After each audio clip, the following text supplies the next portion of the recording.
إن الحمد لله نحمده ونستعينه ونستغفره ونعوذ بالله من شرور أنفسنا ومن سيئات أعمالنا من يهده الله فلا مضل له ومن يضلل فلا هادي له وأشهد أن لا إله إلا الله وأشهد أن محمدا عبده ورسوله يا أيها الذين آمنوا اتقوا الله حق تقاته ولا تموتن إلا وأنتم مسلمون يا أيها الناس اتقوا ربكم الذي خلقكم من نفس واحدة وخلق منها زوجها وبث منهما رجالا كثيرا ونساء واتقوا الله الذي تساءلون به والأرحام إن الله كان عليكم رقيبا يا أيها الذين آمنوا اتقوا الله وقولوا قولا سديدا يصلح لكم أعمالكم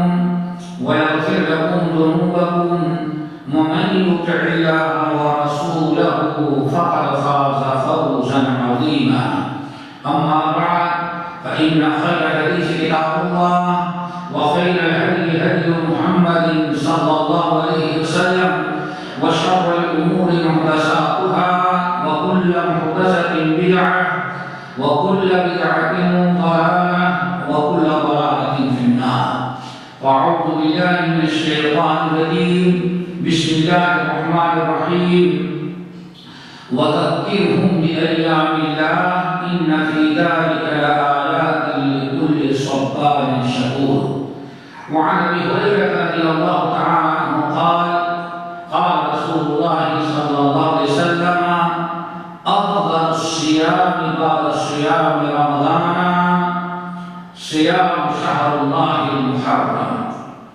وأفضل الصلاة بعد صلاة الفريضة صلاة الليل أو كما قال عليه الصلاة والسلام. محترم سامعین، سورہ ابراہیم کی ایک آیت اور صحیح مسلم اور سنن کی ایک حدیث میں نے حضرات کے سامنے پڑھی ہے. آج انشاءاللہ اسی آیت اور اسی حدیث کی روشنی میں کچھ گفتگو کریں گے. اللہ تعالیٰ ہم سب کو سمجھنے کے ساتھ عمل اور یاد رکھنے کی توفیق نصیب فرمائے. یہ مہینہ جو چل رہا ہے محرم کا مہینہ کھلا ہے. محرم کے مہینے کی بڑی اہمیت اور عظمت ہے، اس کی بڑی فضیلت ہے، اس کی بڑی اہم تاریخ ہے. اور آج اختصار کے ساتھ انہی باتوں کو آپ کے سامنے رکھیں گے اور کوشش کریں کہ محرم کی حقیقت ہمارے سامنے کھل کر کے آ جائے. محرم کو کئی اعتبار سے اللہ تعالیٰ نے فضیلت عطا کی ہے. سب سے پہلی فضیلت یہ ہے کہ اللہ رب العالمین نے فرمایا کہ منہا اربعۃ حرم ان عدۃ الشہور عند اللہ 12 شہرا. اللہ رب العالمین کے نزدیک سال کے 12 مہینے ہیں. ان سال کے 12 مہینوں میں سے منہا اربعۃ حرم 4 مہینے عزت والے اور احترام والے ہیں جن کو حرمت والا مہینہ کہا جاتا ہے. اور 4 مہینے جو حرمت والے ہیں ذی القعدہ، ذی الحجہ، محرم اور ایک رجب. یہ 4 مہینے حرمت والے ہیں، ادب والے ہیں، جن کی حرمت کا تذکرہ اللہ رب العالمین نے قرآن پاک کے مختلف مقامات پر کیا ہے. اور یہ 4 مہینوں کی جو حرمت ہے وہ کوئی آج سے نہیں، 2-4 صدیوں سے نہیں، بلکہ اللہ نے فرمایا یوم خلق السماوات والارض، جس دن اللہ تعالیٰ نے زمین اور آسمان کو پیدا کیا اسی دن سے ان 4 مہینوں کو حرمت والا بنایا ہے. نبی علیہ السلام نے بھی احادیث کے اندر محرم کی کئی فضیلتیں اور بڑی عظمتیں بیان کی ہیں. جن میں سے ایک چیز تو یہ ہے جس کا تذکرہ حدیث کے اندر ہے. سنن ترمذی کی روایت جو صحیح مسلم اور سنن ترمذی وغیرہ کی حدیث میں نے پڑھی، جس میں نبی علیہ السلام نے ارشاد فرمایا افضل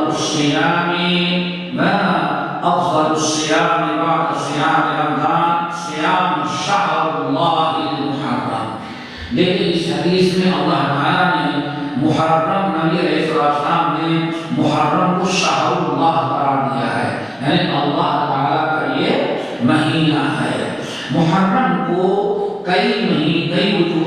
سے بڑی اہمیت و فضیلت ثابت ہے، جن میں ایک تو یہ ہے، میں نے بتایا حرمت والا مہینہ ہے جسے آپ نے سنا۔ نمبر 2، اللہ رب العالمین نے اس مہینے کو یہ دوسری حرمت یہ بھی بڑی اہم دی ہے کہ حضرت موسیٰ علیہ السلام کو جب اللہ تعالیٰ نے فرعون کے پاس اپنا رسول اور پیغمبر بنا کر بھیجا تو فرعون اس وقت بڑا غیر و غضب میں آیا، کیونکہ موسیٰ علیہ السلام کی دعوت تھی کہ اللہ کے علاوہ کسی کی عبادت نہیں، اور دنیا کی ساری مخلوقات اللہ تعالیٰ کی بندے، اللہ تعالیٰ کی مخلوقات ہیں، اللہ تعالیٰ کی عبادت میں شریک نہیں ہو سکتے۔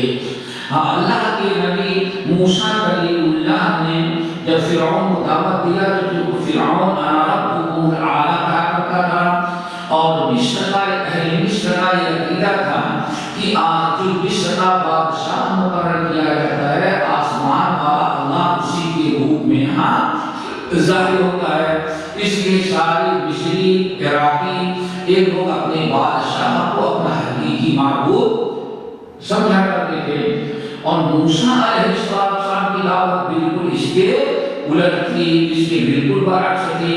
اس نے بڑا زبردست ٹکراؤ ہوا، سارا وقت عرش پر ہر واقعے کی لڑائی چل رہی تھی، یہاں تک کہ اللہ رب العالمین نے موسیٰ علیہ السلام کو حکم دیا کہ آپ اپنے انصر عبادی لیلاً، آپ میرے ایمان والے بندے ہیں ان سب کو آپ نے اور آپ نکل جائیں اور مصر سے آپ ہجرت کر جائیں۔ موسیٰ علیہ السلام اپنے تمام ایمان والے بنی اسرائیل کو جب لے کر کے مصر سے روانہ ہوئے، راستے میں ایک بہت بڑا دریا پڑا کرتا تھا، اس دریا چونکہ رات کا وقت تھا، کشتیوں کی آمد و رفت کا سلسلہ بند ہو چکا تھا، اور وہاں کوئی برج وغیرہ کا بھی دستور اس زمانے میں نہیں تھا، تو موسیٰ علیہ السلام اپنے ساتھیوں کو لے کر کے کنارے تک تو آئے، اب آگے جانے کا راستہ بند تھا۔ فرعون اور اس کی قوم جب صبح اٹھی تو اس نے دیکھا کہ سارے مسلمان یہاں سے جا چکے ہیں۔ فرعون اپنے تمام علاقے کے راجاؤں مہاراجاؤں کو اکٹھا کیا اور سب کو لے کر کے موسیٰ علیہ السلام اور ایمان والوں کا پیچھا کیا، یہاں تک کہ فرعون کو پتہ چل گیا کہ اس راستے سے سارے لوگ نکلے ہیں۔ فرعون مسلمانوں کو گرفتار کرنے اور ان کی قتل کے ارادے سے نکلا اور بالکل قریب پہنچ گیا۔ فلما تراءى الفئتان، یہاں تک کہ دونوں گروہ، دونوں جماعتیں آپس میں آمنے سامنے ہو گئی۔ موسیٰ علیہ السلام ایمان والے ساتھیوں کو لے کر کے دریا کے کنارے کھڑے، پیچھے سے فرعون اپنے لشکر اور حمایتیوں کے ساتھ للکارتے اور قتل کی دھمکیاں دیتے ہوئے پہنچ گیا۔ موسیٰ علیہ السلام کے ساتھ نے کہا انا لمدرکون، موسیٰ یہ دیکھو فرعون پہنچ گیا ہے، ہم لوگ گرفتار ہو جائیں گے، قتل کر دے گا یہ، اور ہمارے لیے بچنے کا کوئی چانس نہیں ہے۔ لیکن موسیٰ کلیم اللہ علیہ السلام نے کہا کلا ان معی ربی سیہدین، ہرگز نہیں، ہم اللہ کے حکم سے نکلے ہیں، فرعون ہمارا بال بیکار نہیں کر سکتا، ہم رب کے حکم سے نکلے ہیں، ان معی ربی سیہدین، ہمارا رب کریم ہماری مدد کرے گا، ہمارے لیے راستہ کرے گا۔ موسیٰ علیہ السلام نے توکل کا اظہار کیا اور ایمان والوں کو اللہ تعالیٰ کے ساتھ بھروسہ رکھنے کی تاکید کی۔ موسیٰ علیہ السلام پر اللہ کی وحی آئی، فرعون نے بالکل قریب پہنچ گیا اور اپنے آنکھوں سے دیکھ لیا کہ سب کھڑے ہیں، تو اللہ رب العالمین نے موسیٰ علیہ السلام کو حکم دیا ان اضرب بعصاک البحر، ہمارے موسیٰ اپنی لاٹھی کو اس بہتے ہوئے دریا پر مارو۔ موسیٰ علیہ السلام نے اپنی لاٹھی کو بہتے ہوئے دریا پر زور سے مارا اور فانفلق فكان كل فرق كالطود العظيم، پانی دریا کا پھٹ گیا اور دونوں طرف سے ایک پہاڑ جمع ہوا پہاڑ ہوتا ہے، دو پہاڑوں کے بیچ سے جیسے صاف ستھرا راستہ ہوتا ہے، ایسے ہی اللہ تعالیٰ نے راستہ بنا دیا۔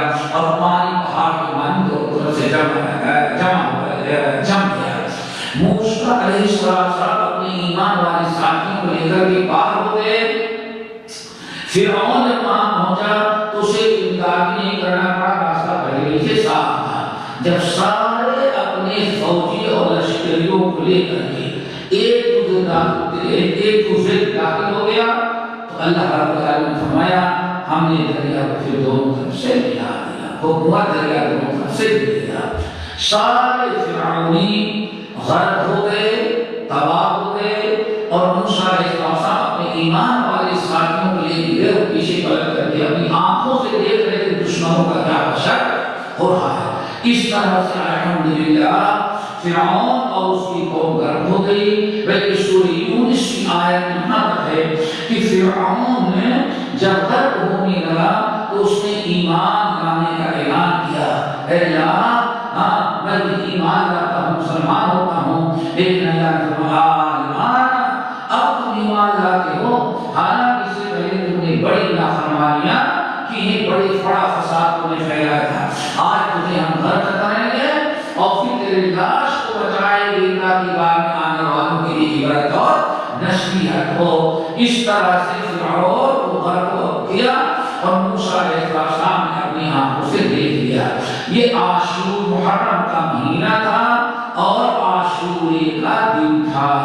موسیٰ علیہ السلام کے بارے میں نبی علیہ السلام نے ارشاد فرمایا فصام موسیٰ شکر للہ, تو موسیٰ علیہ السلام نے اللہ کا شکر ادا کرنے کے لیے روزہ رکھا. تو یہ دوسری وجہ ہے جس کی بنا پر محرم کو بڑی عظمت اور فضیلت حاصل ہے, اور اس کی اہمیت مسلمانوں کو لگی ہے کیونکہ یہ ایسا مہینہ ہے جس میں دشمنان اسلام فرعون اس کی قوم کو اللہ تعالیٰ نے غرق کیا, اور فرعون اور ان کی موسیٰ اور ان کے ایمان والے ساتھیوں کو اللہ تعالیٰ نے بچایا. اس طرح سے یہ دن تاریخی دن بن گیا.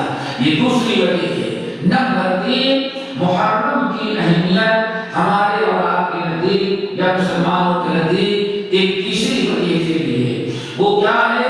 وہ یہ ہے کہ عمر فاروق رضی اللہ تعالیٰ عنہ کے زمانے میں اسلامی سال کا پہلا مہینہ محرم مقرر کیا گیا, اور اسلامی سال کا پہلا دن محرم کی پہلی تاریخ شمار کی گئی. آج آپ جانتے ہیں آج ہمارے یہاں ہے عالمی پیمانے پر 2 مہینے دو تاریخیں چلتی ہیں. ایک کو کہا جاتا ہے میلادی, دوسرے کو کہا جاتا ہے ہجری, اور اس طرح سے میلادی کو شمسی کہتے ہیں اور اس کو کہا جاتا ہے قمری, کیونکہ اسلامی تاریخ چاند دیکھ کر کے مہینہ شروع ہوتا ہے. چاند کو قمر کہتے ہیں, اس سے اس کا نام پڑ گیا قمری, شمسی اور قمری.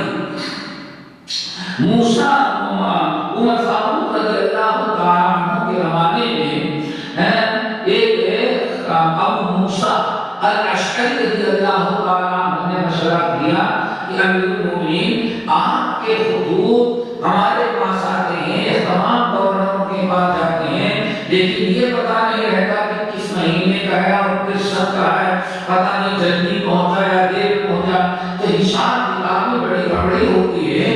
ہم نے یمن کے اندر ایک چیز دیکھا ہے, وہ یہ کہ وہ لوگ جب کوئی تحریر کرتے ہیں تو نیچے لکھ دیتے ہیں کہ فلاں مہینہ فلاں تاریخ. تو اگر آپ بھی ایسے ہی لکھنے لگے تو بہت ہی اچھا ہو جائے گا. موسیٰ علیہ السلام عمر فاروق رضی اللہ تعالیٰ عنہ کو یہ رائے حضرت ابو موسیٰ الاشعری رضی اللہ تعالیٰ عنہ نے دیا, تو عمر فاروق رضی اللہ تعالیٰ عنہ نے اسلام کے لیے مسجد نبوی میں ایک میٹنگ کیا. سارے بڑے بڑے صحابہ اکٹھا ہوئے اور کہا کہ ہم مسلمانوں کو اپنے جو ہم خطوط دیتے ہیں لے کر جاتے ہیں, کوئی تحریر ہوتی ہے وہ کب کی لکھی ہے, کوئی مہینہ دن نہیں رہتا, اس میں پتہ نہیں چلتا, تو اس لیے ہم لوگ اپنی جب بھی تحریر کریں اس میں تاریخ اور مہینہ لکھا جائیں. لیکن اب کون سا مہینہ کون سا تاریخ ہو, اس میں کافی اصل میں مسئلہ بن گیا. میلادی نہیں کر سکتے کیونکہ وہ عیسائی کا طریقہ تھا. تو عمر فاروق رضی اللہ تعالیٰ عنہ نے لوگوں کو بیٹھایا اس پر گفتگو کرنے کے لیے, مشورہ کرنے کے لیے. اس میں حضرت عثمان بھی تھے, امیر المومنین علی بن ابی طالب رضی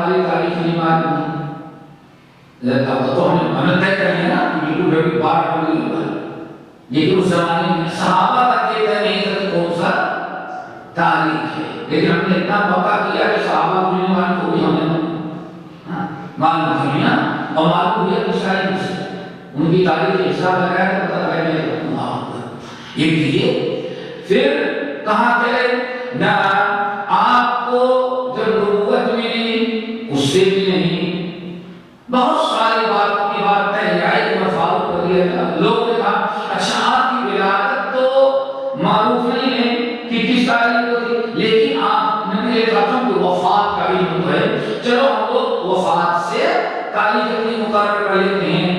امیر المومنین عمر بن خطاب رضی اللہ تعالیٰ عنہ نے کہا کہ وفات کی سے اپنا نیا سال مقرر کر کے ہر سال ہم لوگ نبی علیہ السلام کی وفات کا غم منانے والے نہیں غلط ہے۔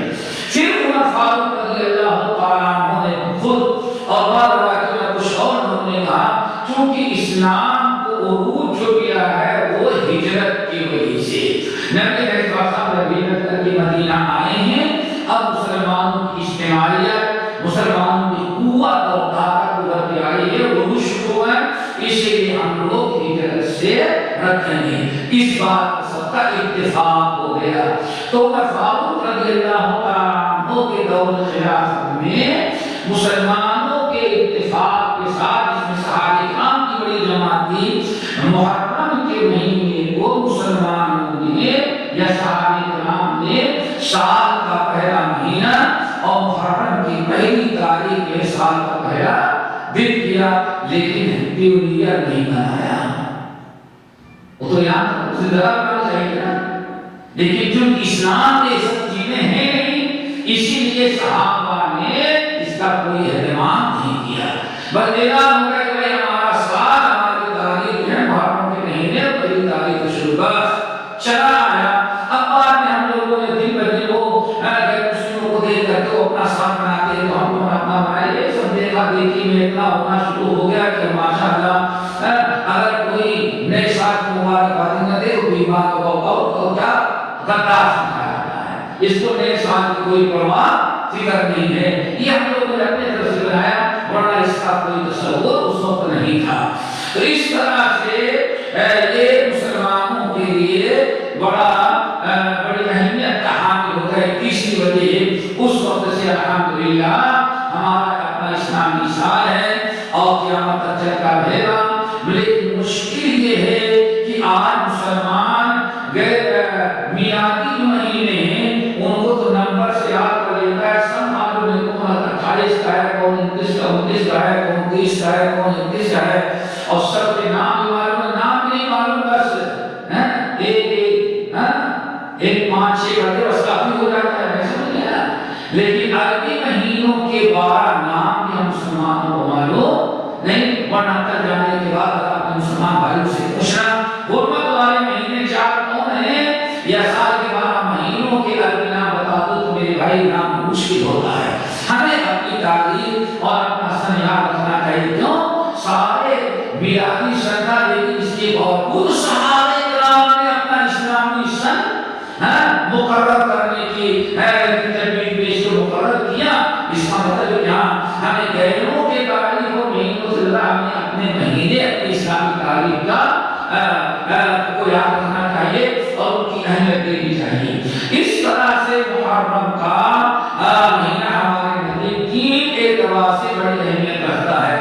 نمبر 1 حرمت والا مہینہ، نمبر 2 اسی دن اللہ تعالیٰ نے فرعون کو قتل کیا، مسلمانوں کو نجات دی، اور نمبر 3 امیر المومنین عمر بن خطاب رضی اللہ تعالیٰ عنہ کے زمانے سے ہمارا یہ اسلامی سال اسی مہینے سے مقرر کیا جاتا ہے۔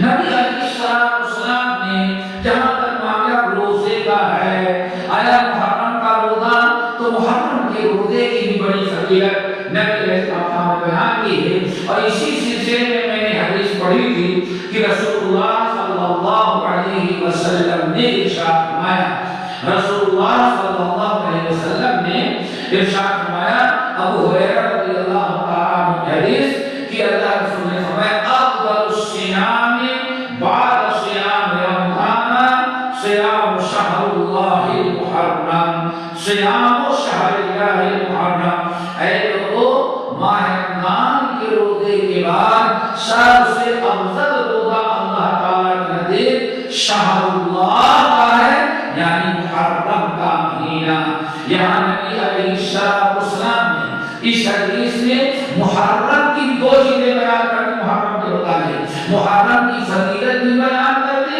اور محرم کے روزے کی بھی فضیلت بیان کر دی نہ کیونکہ آپ نے فرمایا دو چیزوں میں سے پہلی چیز محرم کی فضیلت آپ نے شاہ فرمایا صیام شہر اللہ المحرم رمضان کے بعد سب سے افضل روزہ کس کا ہے شہر اللہ کا ہے اللہ کے مہینے کا یعنی محرم کا ہے دیکھیے اس حدیث میں نبی علیہ السلام نے محرم کو کیا کسی کا منسوب کیا کس کا مہینہ قرار دیا اللہ کی طرف جس چیز کی نسبت کر دی جائے اس کا مقام اور مرتبہ بہت ہی بڑھ جاتا ہے سال کے 12 مہینوں میں ایک ہی مہینہ ہے جس کو اللہ کا مہینہ کہا گیا وہ محرم کا ہے اس کا مطلب یہ ہے کہ محرم کے مہینے کی بڑی عظمت اور بڑی اہمیت ہے بڑی فضیلت ہے اس کا بڑا اونچا مقام مرتبہ ہے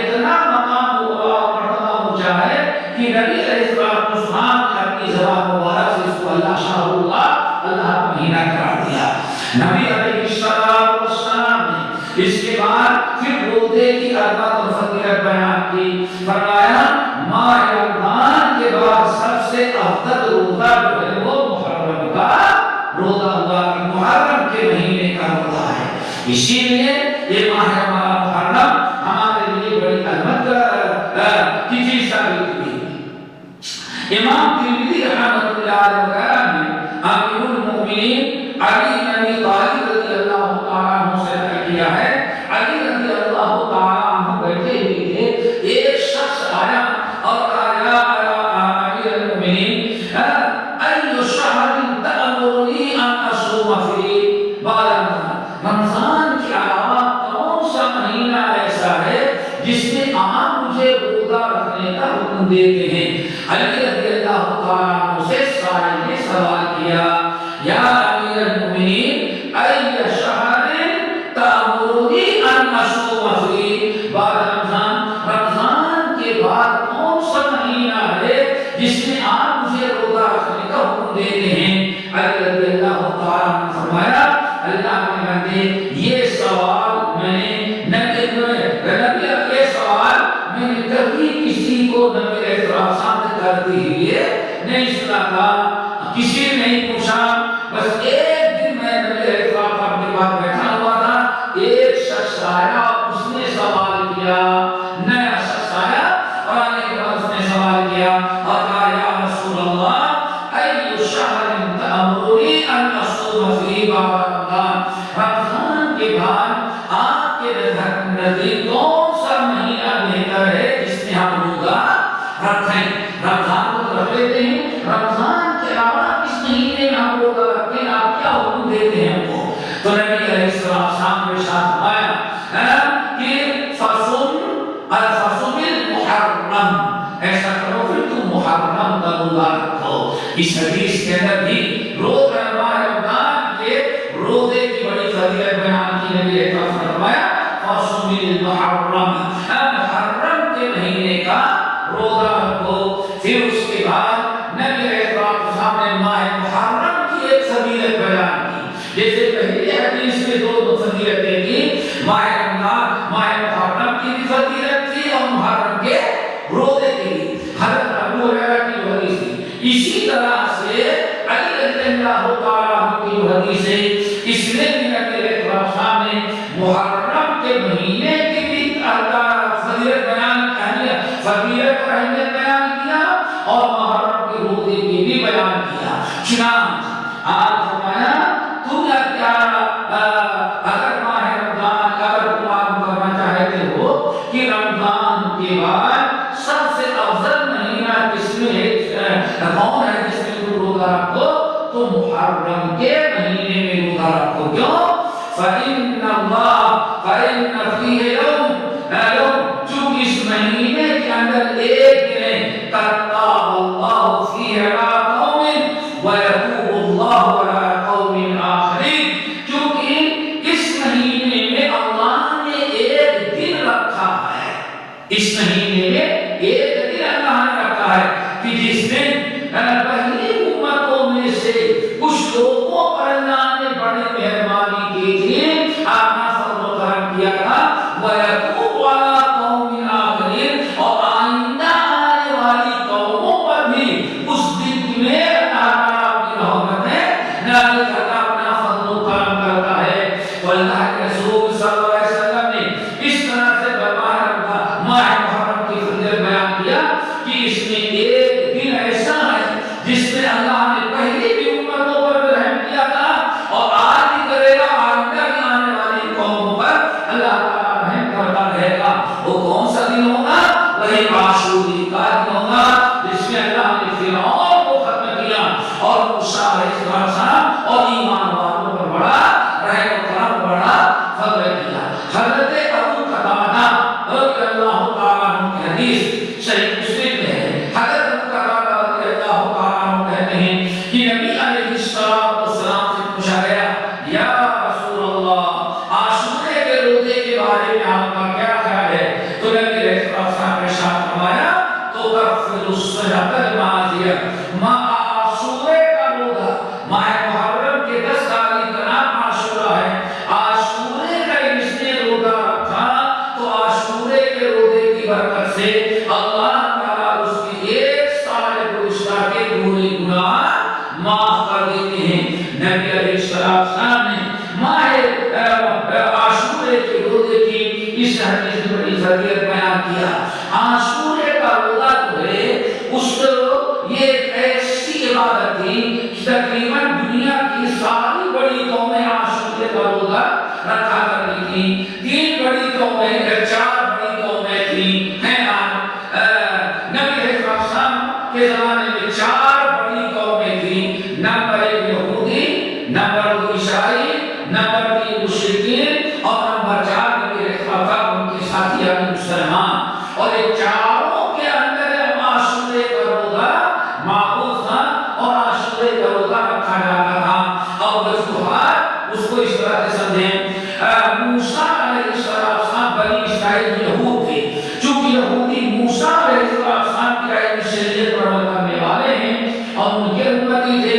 اللہ تعالیٰ نے جب فرعون کو کر دیا اور موسیٰ علیہ السلام ان کے ساتھیوں کو نجات دے دیا، تو ہم نے بتایا شروع میں کہ موسیٰ علیہ السلام نے اللہ کا شکر ادا کرنے کے لیے روزہ رکھا۔ کیسا روزہ رکھا؟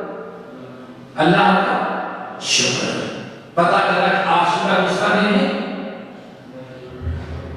شکر بھی ہوتا بڑا آگے لوگ بتایا عاشورہ جو ہے خوشی کا دن ہے، شکر گزاری کا دن ہے۔ کیوں؟ شکر جو ہے خوشی پر کیا جاتا ہے، غمی پر نہیں۔ تو موسیٰ علیہ السلام نے اللہ تعالیٰ کا شکر ادا کرنے کے لیے روزہ رکھا۔ جب موسیٰ علیہ السلام نے رکھا تو بنی اسرائیل کے ہاتھ میں بھی وہ رائج آیا۔ انہوں نے موسیٰ علیہ السلام کی اتباع میں یہودیوں کے ہاتھ یہ روزہ یہودیوں میں رائج ہو گیا۔ دوسری بڑی قوم بنی عیسائی کرسچن، کیونکہ عیسیٰ علیہ السلام جو کتاب لے کر کے آئے تھے بنی اسرائیل، یہ بنی اسرائیل عیسائی تھے، یہ بھی اسرائیل کے ساتھ ہیں۔ موسیٰ علیہ السلام کی جو امتی بنی اسرائیل ہے اسی کی ایک بڑی شاخ کیا ہے؟ عیسائیوں کی ہے۔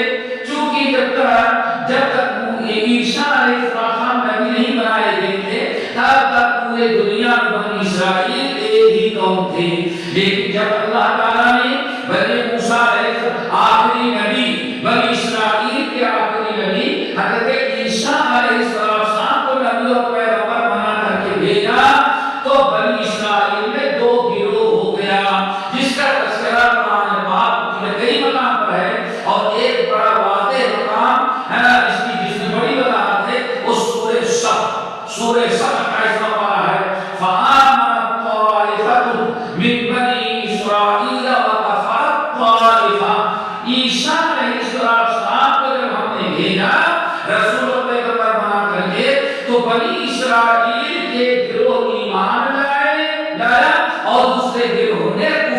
کیا. جن لوگوں نے کفر کیا وہ یہودی رہ گئے اور جو لوگ ایمان لائے وہ عیسائی اور آگے چل کے کرسچن بن گئے. تو چونکہ عیسیٰ علیہ السلام جو کتاب لے کر کے آئے تھے وہ انجیل مسئلے مسائل کوئی کتاب نہیں، اس میں صرف ترغیب ترہیب فضائل اور قصص میں رغبت دلائی گئی ہے.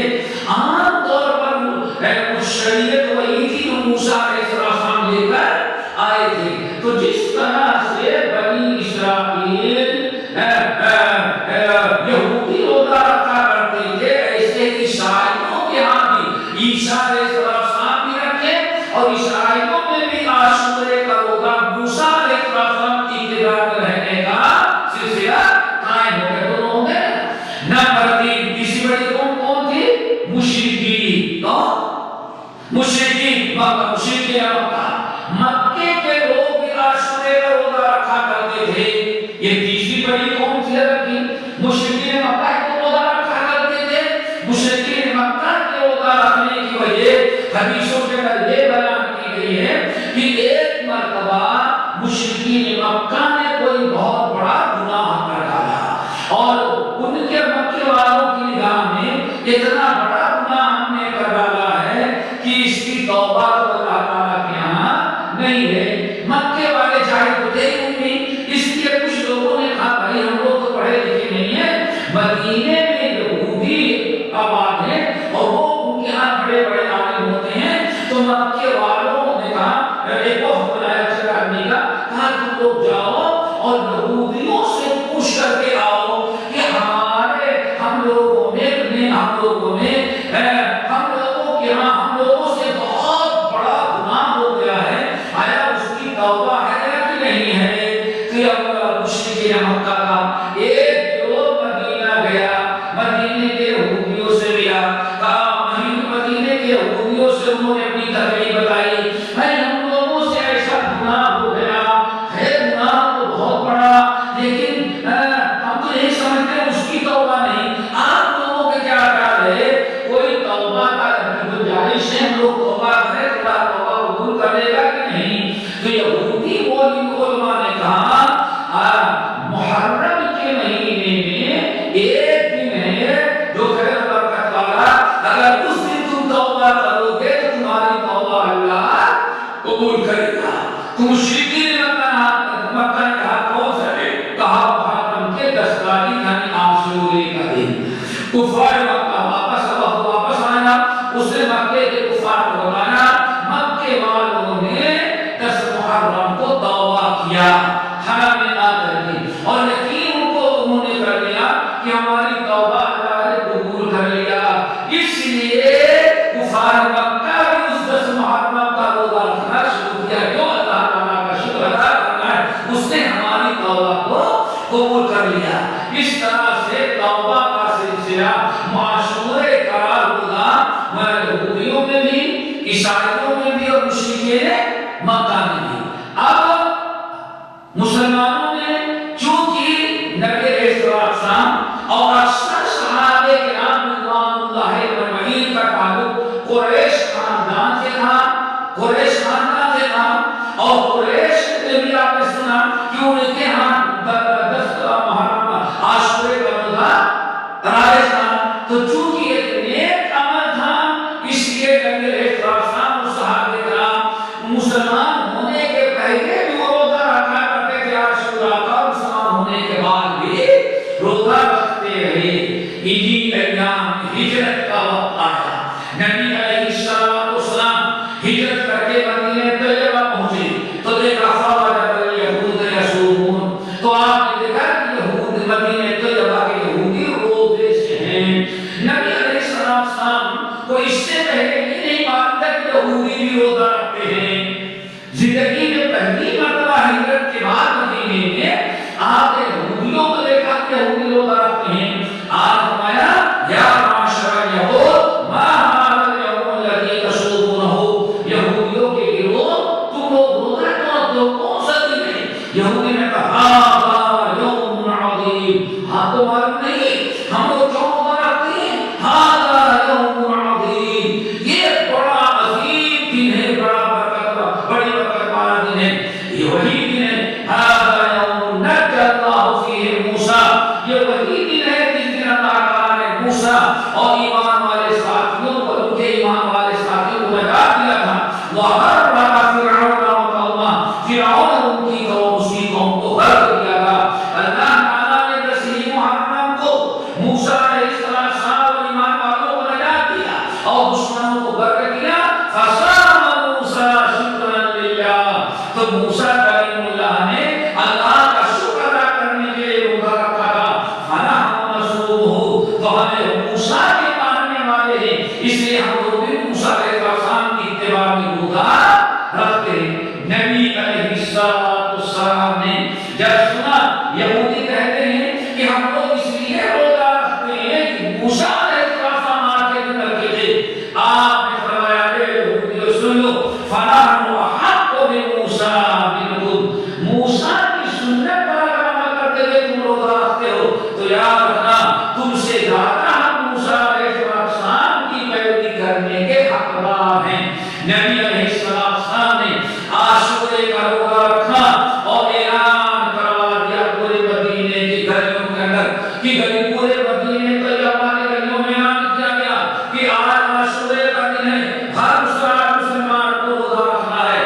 بلکہ یہاں تک کہ جو لوگ اس دن ناشتہ کر بھی چکے تھے ان کو بھی کہا گیا عاشورہ یہی سے تم اپنا روزہ شروع کر دو اور عاشورے کا روزہ رکھو۔ تو اس طرح سے مسلمانوں نے بھی روزہ رکھا گیا۔ نبی علیہ السلام نے جب تک ماہ رمضان کا روزہ فرض نہیں تھا، یہی روزہ فرض قرار دیا گیا، عاشورے کا روزہ فرض قرار دیا گیا تھا۔ لیکن جب آیت نازل ہو گئی یا ایھا الذین آمنوا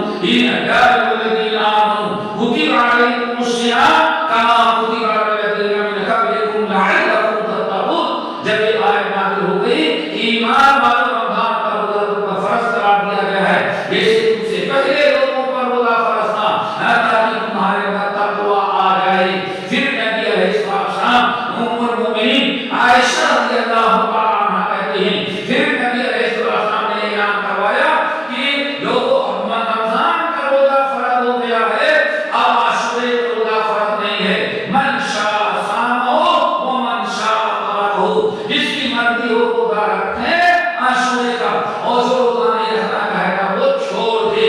لیکن روزہ رکھنے کی آپ نے نسبت دلائی کیا کہ جو انسان ماہ رمضان عاشورے کا روزہ رکھے گا اللہ سال بھر کے گناہ اس کے معاف کر دیں گے۔ نفلی روزہ ہے لیکن نبی علیہ السلام نے اچھی نسبت اس کی دلائی ہے، تو ہمیں روزہ رکھنا چاہیے۔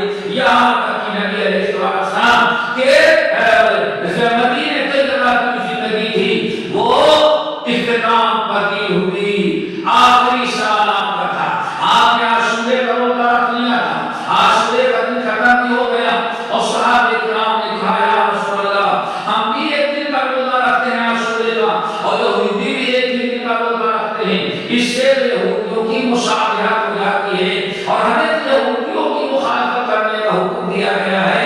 تو نبی علیہ السلام نے شاہ فرمایا بات تو بالکل بجا ہے، لئن عشت لأصومن التاسع انشاءاللہ، ان سال کا محرم چلا گیا، اب آئندہ سال اگر ہم زندہ رہے تو انشاءاللہ 9 کا بھی روزہ رکھیں گے۔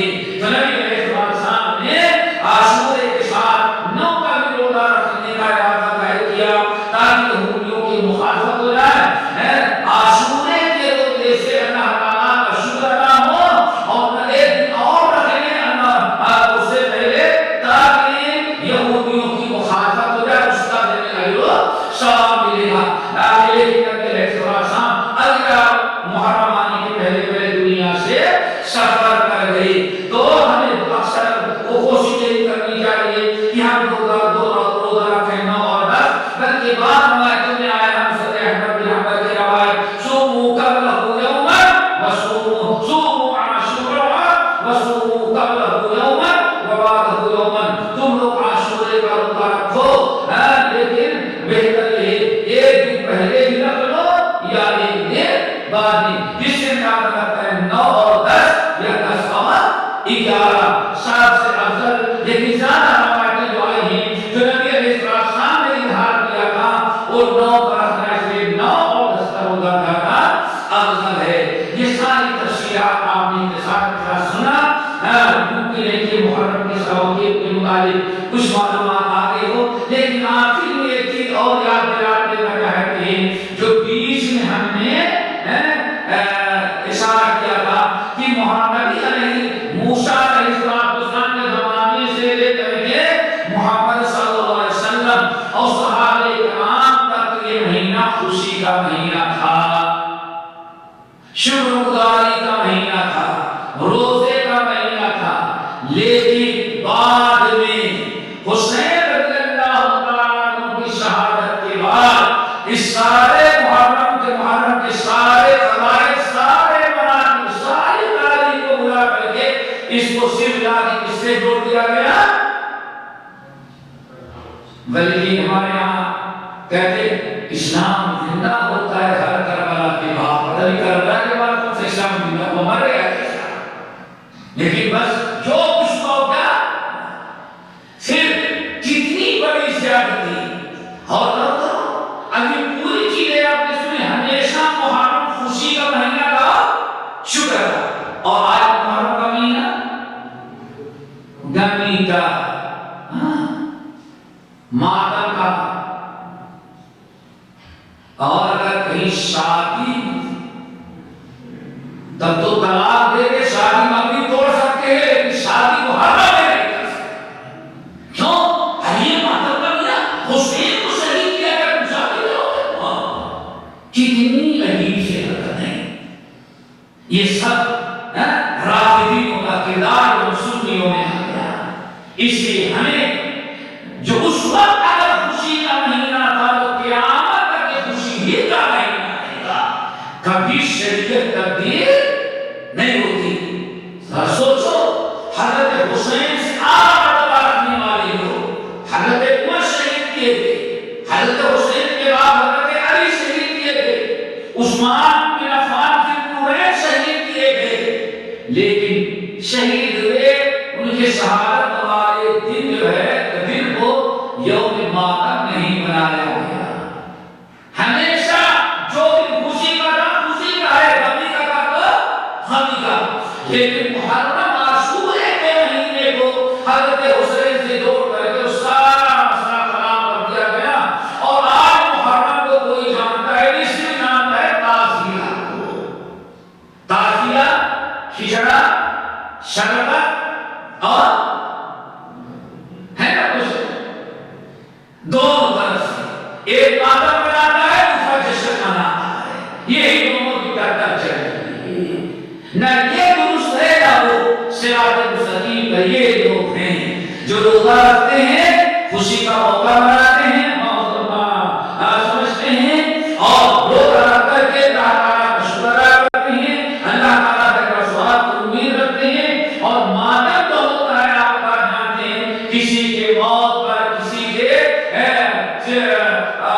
موت پر یا قتل پر 3 دن سے زیادہ ماتم کا اظہار جائے نہیں. اللہ تعالیٰ ثواب کرو، اللہ تعالیٰ ثواب کی توفیق نصیب فرمائے اور ہمیشہ دین کی صحیح سمجھ نصیب فرمائے. دیکھیں روایات ایک امت روایات میں ہو گئی، حقیقت خرافات میں ہو گئی، ایک امت روایات میں ہو گئی. بس ایسے روایتیں سنائی اور جو کچھ بچی کچھ چیز تھی آپ کے واٹس ایپ میں اور بیان کر دیا. اس وقت وہ چیزیں بیان کر دی جائیں گی گمراہی کے لیے جو شاید ابلیس کو بھی نہیں سمجھ میں آتی. اللہ کا کرم ہے اس کے اندر آپ کو آپ کا عقیدہ، آپ کا عمل، آپ کے افکار، آپ کے اذہان کو خراب کرنے کے لیے وہ چیزیں خیال دی جاتی ہیں. جانتے ہیں کہ پیچھے یہودی ہیں، پیچھے دشمن ہمارے ہیں. اپنا نام لے کر کے سنا ہوگا ابھی انڈیا کے اندر جب پکڑے کے سنا ہوگا غیر مسلم ہے، مسلم نام کر کے کہا ہے وہ واٹس ایپ پر لنک کرنا آپ کا کتنی جانے چلے گی ہوتا کرے. اس لیے اس پر بھروسہ نہ کرے. یہاں روایت اس سے اس کو